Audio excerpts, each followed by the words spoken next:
And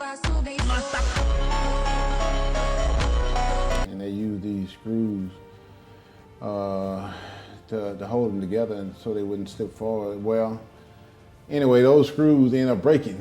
And in the process of breaking, they broke bones in my back. So in that process, kept me where I couldn't, the pain got so bad where I couldn't even walk. And it nearly killed me.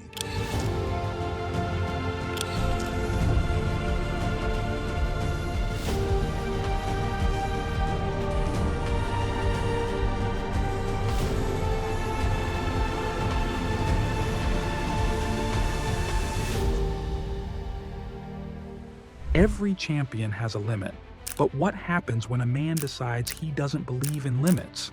This is Ronnie Coleman, the man who lifted until his bones cracked, who smiled through pain that would make most people beg for mercy, and who kept going even when his body was breaking apart from the inside. There was a time when he ruled the stage, a walking mountain of muscle, 8-time Mr. Olympia, the greatest bodybuilder to ever live. But behind every rep, every roar, and every "yeah, buddy" was a price. Today, Ronnie can barely walk without crutches. His spine is fused in multiple places. His hips are replaced. And yet, he still walks into the gym, still trains, and well, still smiles. The doctors said, stop. Life said rest. Ronnie said, I wait, baby. I wait. Nothing but a peanut. This is the story of how chasing greatness almost killed him, and why he says he'd do it all again. Ronnie's path started long before the world knew who he was. At 17, he injured his back while squatting 500 pounds in a local powerlifting meet. It was the first time his body gave him a warning, but he kept training. In college at Grambling State University, he joined the football team as a walk-on. He played linebacker and carried injuries to his neck and back through the seasons, learning to move with pain instead of avoiding it. In 1990, Ronnie entered his first bodybuilding contest. He won. 2 years later, he was competing professionally. Between 1991 and 1994, he also took part in the Texas Deadlift Classic every year, pulling 727.5 pounds in 1994, the year he turned 30. A year later, he earned his first professional bodybuilding title. At Metroflex Gym in Arlington, Texas, he trained every day with a focus that drew attention. His strength became as well known as his size. That same drive that built his name was also what began to break his body. I was squatting 600. I remember like it was yesterday. I was coming up on rep number 8, and all of a sudden, pow! It was a loud gunshot sound. You know, I do 600 for like 12, 13 reps all the time.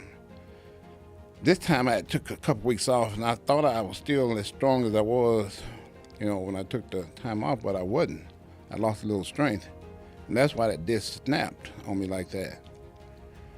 I heard it and I felt it, but you know, the athlete in you is like, you know, let's go on, let's finish this up.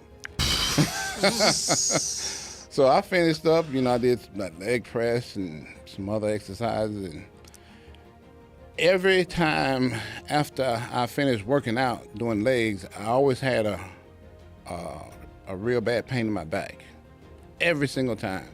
But it would always go away in like an hour. This day it didn't. One day after a brutal leg workout, the pain in his back didn't fade like it usually did. Ronnie went to the emergency room, where doctors found a herniated disc. They told him he needed surgery, but he refused. His career was climbing fast, and stopping wasn't an option in his mind. He rested for 2 weeks, then walked right back into Metroflex and loaded the squat bar again.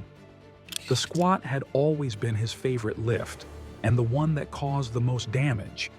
It had first hurt him as a teenager, and it struck again in 1997 while training for competition. Still, as long as he was on stage, he kept squatting heavy. In 2005, before his 8th and final Mr. Olympia win, he squatted 585 pounds for 10 deep reps until his nose bled. No suit, no spotter, just him and the weight. He was 41. A year later, at 42, he front squatted 495 for 10. The pain never stopped him. He trained legs twice a week, back squats one day, front squats the next. Ronnie competed for the last time at the 2007 Mr. Olympia. Only after that did he finally agree to the spinal surgery doctors had been urging him to get for over a decade. It was the first of many operations. None of them fixed the damage. By 2014, both his hips had to be replaced. In late 2015, after a long flight to Russia, his back pain got worse than ever. Within 2 days, he was using crutches. When he returned to Texas, a 13-hour back surgery followed. The one he later said was when everything went downhill. So then they cut you open in the front, the side, the back, and then everything's downhill from there. Yeah, everything went down here from there. Even then, the surgeries didn't stop. In 2018 alone, he went through 3 more, his 8th, 9th, and 10th. One to fuse vertebrae, another to fix broken screws, and a third to replace them all with larger ones.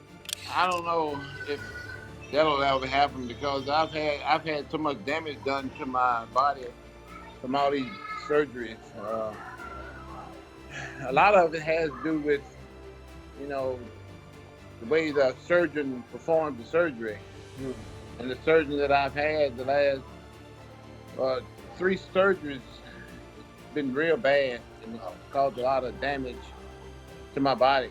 Those weren't his last surgeries. In 2020, after breaking a hip socket, Ronnie went through another double hip replacement. That brought his total surgeries to 13, 2 on his hips, 2 on his neck, and 9 on his back.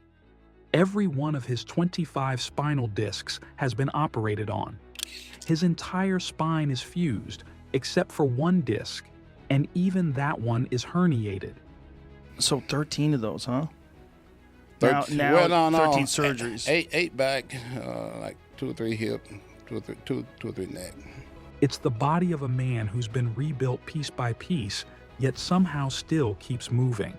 Today, Ronnie can walk short distances without crutches, but after that, his legs start to give out from nerve damage. Still, he trains. The weights are lighter now, but the discipline is the same. Beast Ronnie follows a strict routine, eating 3 meals a day instead of the 6 or 7 he used to during his prime. When Ronnie Coleman steps into the gym today, the energy is different. The plates don't rattle like they used to. There's no 800-pound squat waiting for him in the corner, no roaring crowd, no cameras flashing under the fluorescent lights of Metroflex. What remains is the same mindset that carried him through it all, that same tunnel vision for effort, even when everything hurts. These days, Ronnie trains for movement, not for mass. His workouts are slow, careful, and deliberate. He focuses on machines that give him more control and less strain on his fused spine and rebuilt hips. The free weights that once made him a legend have mostly been replaced with cables, selectorized machines, and resistance bands. He doesn't push for 1-rep maxes or chase heavy numbers anymore. He trains to keep his body alive, functional, and capable. He starts his sessions with light stretching and mobility work, easing his joints into motion. Then he moves to machine-based exercises, chest press, leg extensions, lat pull-downs, and seated rows. The weights are light, but the intensity never fades. He still goes for that same focus, that same nothing but a peanut mentality, only now it's measured in control and endurance instead of brute force. Every movement for him now has a purpose. He no longer needs to prove he's the strongest. He's already done that 100 times over. Now it's about staying in the fight. He trains around his pain instead of against it. When he talks about it, there's no bitterness in his tone. He accepts it. To him, it's just another challenge to adapt to, like every other obstacle he's faced in his life. Ronnie's leg days that were legendary for the sheer brutality are now a mix of rehab and otherworldly resistance. He can't load the bar with 600 pounds anymore, but he still gets under the machine for leg presses and extensions, working with what his body allows. He keeps his form clean, his range safe, and his tempo slow. Watching him train today is a reminder that strength isn't only about power, it's about persistence. His upper body training has changed too. He relies on machines for chest and shoulders, doing controlled presses and raises that don't compress his spine. His arms are still huge, and when he trains biceps or triceps, that old spark shows up again. You can see it in his face, the small smile, the familiar rhythm of a man who never learned to quit. He still hits the gym around 5 times a week. The sessions are shorter, and recovery is the main focus, but his consistency hasn't slipped. He uses therapy, stretching, and light cardio to keep blood flowing and stiffness away.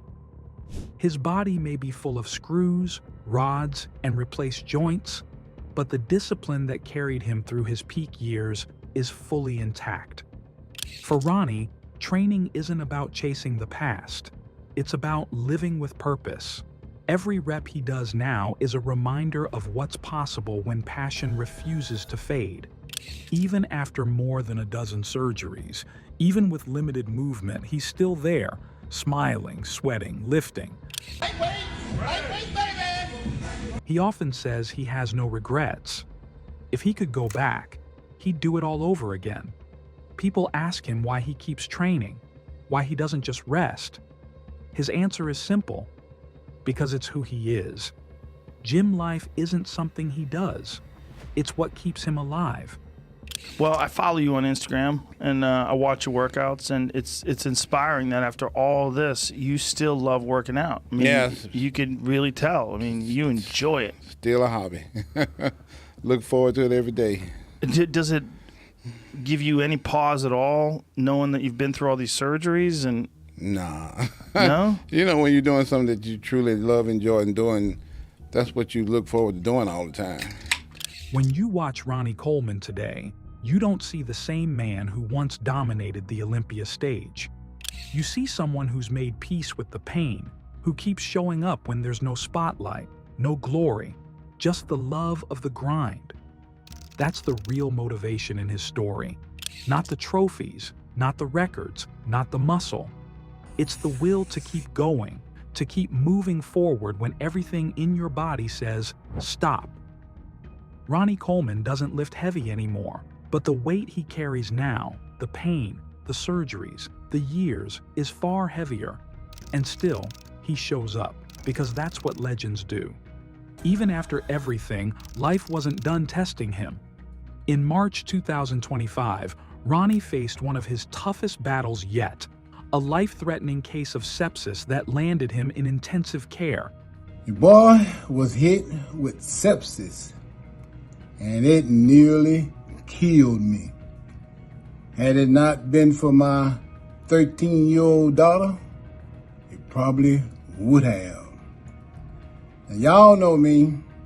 I've been faced with some battles in my life, but nothing like this.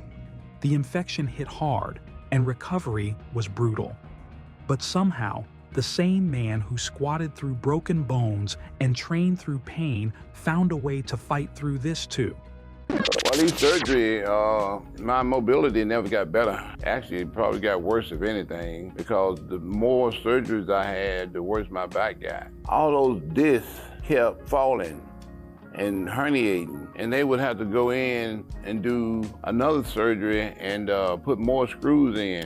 The sepsis came on top of his long struggle with chronic pain and limited mobility from all the back and hip surgeries. These days, he often moves around with crutches or a wheelchair, but that hasn't stopped him from chasing progress. He still trains regularly and has set himself a new goal: to walk fully on his own again by 2027. So he said in about 2 years I'll be able to walk again. In about another 4 years I'll be able to run. I'll be able to do a marathon. That's Ronnie Coleman now. Not the man chasing another title, but the man chasing another comeback. Still smiling, still grinding, still proving that even when your body breaks, your spirit doesn't have to. I still regret not deadlifting that 800 more than 2 reps because, of course, I'm still in pain and all that kind of stuff. But Are you in pain all the time? yeah, but as long as I'm doing what I love doing, I'm okay. If you ever feel like giving up, remember him, a man who's been cut open 13 times, who walks with crutches, who's fought through pain that would have ended most people. And yet, he still trains. He still shows up, not for fame, not for trophies, but because that's what it means to truly love what you do. Ronnie Coleman is living proof that strength isn't about how much you lift. It's about how much you refuse to stay down. Pain didn't stop him. Age didn't stop him. Life tried to break him, and he just kept moving. That's not just dedication. That's greatness. That's the king.